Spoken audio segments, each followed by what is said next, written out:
bienvenue. Je vais vous montrer donc un petit tuto sur le jeu de double que nous propose Frédéric Misery, donc missetf.fr/symbole-commun. Et comme vous le voyez, le jeu de double permet de mettre en relation des cartes et où on doit trouver deux fois le même individu. Là en l'occurrence ce sont des animaux, mais il propose aussi d'autres thématiques.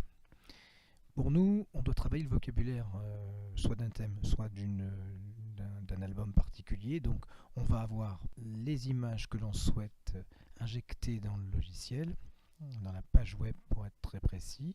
Donc là je suis allé par exemple sur le site Apprenti-Langue chercher les images autour du corps humain et je vais les injecter pour jouer avec ces images là. Donc c'est la seule préparation que je dois avoir toutes les images avec lesquelles je souhaite jouer.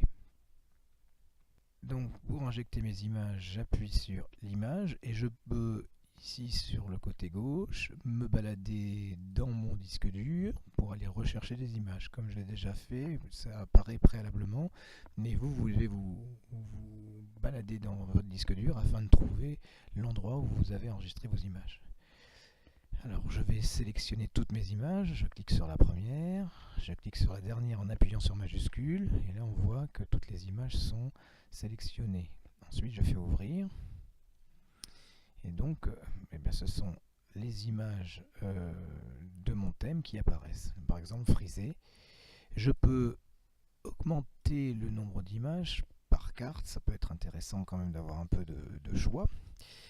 Et bien évidemment, à chaque fois, là, je dois retrouver le ventre, le mot que l'on doit évidemment retrouver.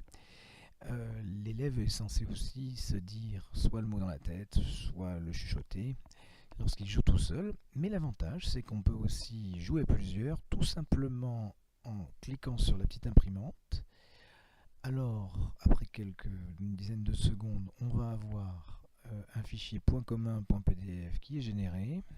Je peux l'enregistrer, là je vais juste l'ouvrir et je m'aperçois que le jeu Doodle est prêt à être imprimé pour pouvoir jouer à deux ou plus, bien évidemment, dans le cadre de la classe. Voilà, c'était l'application que nous souhaitions vous partager et allez, à plus tard pour un autre tutoriel.